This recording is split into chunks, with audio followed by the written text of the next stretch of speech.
Assalamualaikum warahmatullahi wabarakatuh. Alhamdulillahirabbil alamin wa bihi nasta'inu ala umuri dunya waddin. Wassalatu wassalamu ala asrofil anbiya'i wal mursalin sayyidina wa habibina wa qurrati a'yunina Muhammad sallallahu alaihi wasallam wa ala alihi wa sahbihi ajma'in. Amma ba'du. Yang terhormat Rektor Universitas Hasyim Asy'ari, yakni Bapak Prof. Dr. Haji Hari Supratno. Yang terhormat Bapak Hanifuddin selaku dosen pengampu mata kuliah media pembelajaran. Dan tak lupa teman-teman yang luar biasa. Perkenalkan, saya Hifadul Khairiyah dari semester 4 PAID Universitas Hasyim Asy'ari. Di sini langsung saja saya akan membahas materi mengenai media elektronik konvensional. Ada yang tahu apa sih media elektronik konvensional itu?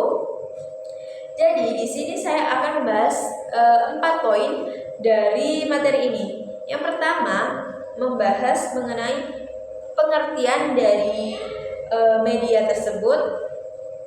Terus yang kedua, membahas mengenai radio pendidikan, yaitu sebagai media, contoh dari media elektronik tersebut ini. Dan selanjutnya adalah televisi edukasi.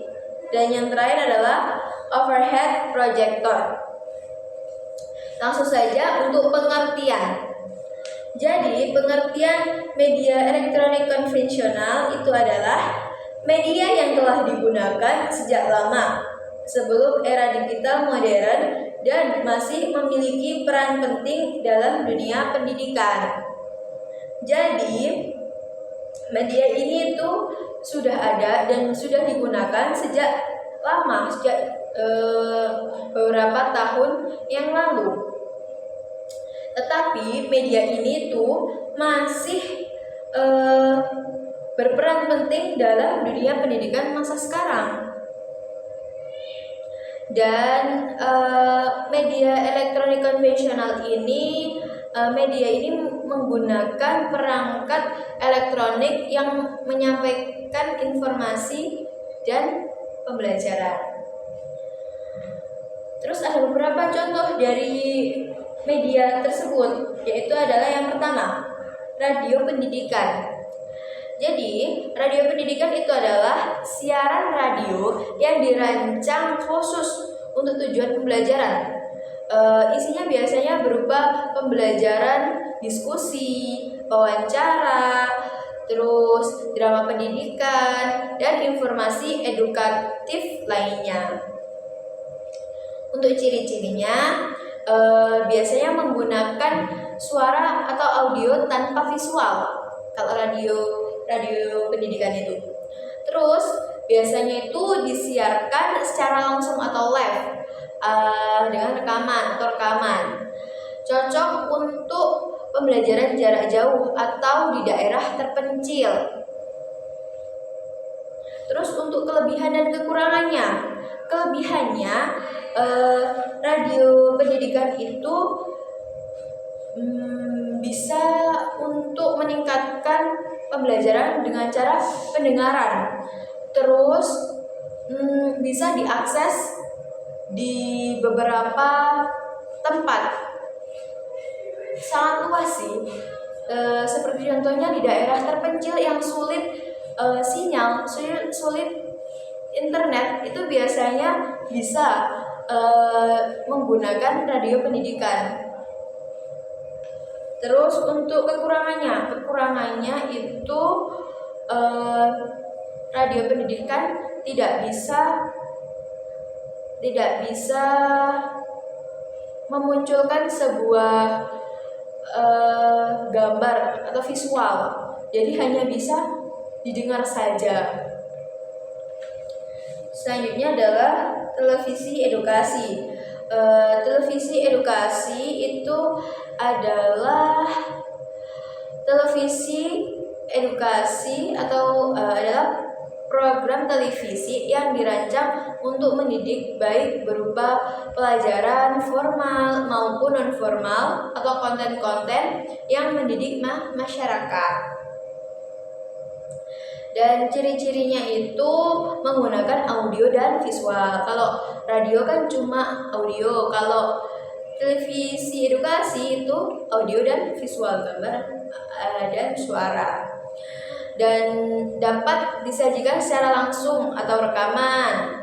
Terus menarik secara visual dan mudah dipahami.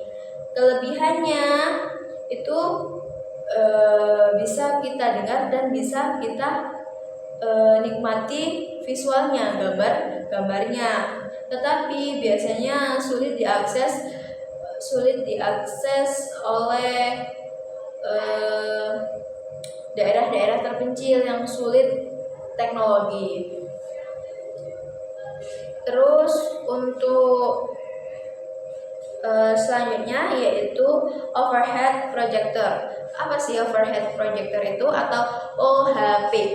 Yaitu adalah alat bantu presentasi yang menggunakan cahaya untuk menyampaikan transparansi atau lembaran bening dengan tulisan atau gambar ke layar melalui proyeksi ke dinding atau layar. Ciri-cirinya itu berupa layar, terus ada cahaya yang muncul dari alat tersebut, dan biasanya cara menggunakannya itu di dinding yang kosong atau dinding putih seperti itu. Terus untuk kelebihan dan kekurangan, kelebihannya mudah digunakan dan mudah dibawa. Tetapi ada juga kekurangannya. Kekurangannya itu gambarnya itu hitam putih. Terus pada zaman sekarang itu banyak yang lebih suka dan banyak menggunakan proyektor modern. Jadi kalah dengan proyektor modern. Mungkin itu saja yang dapat saya sampaikan. Semoga bermanfaat. Sekian, wassalamualaikum warahmatullahi wabarakatuh.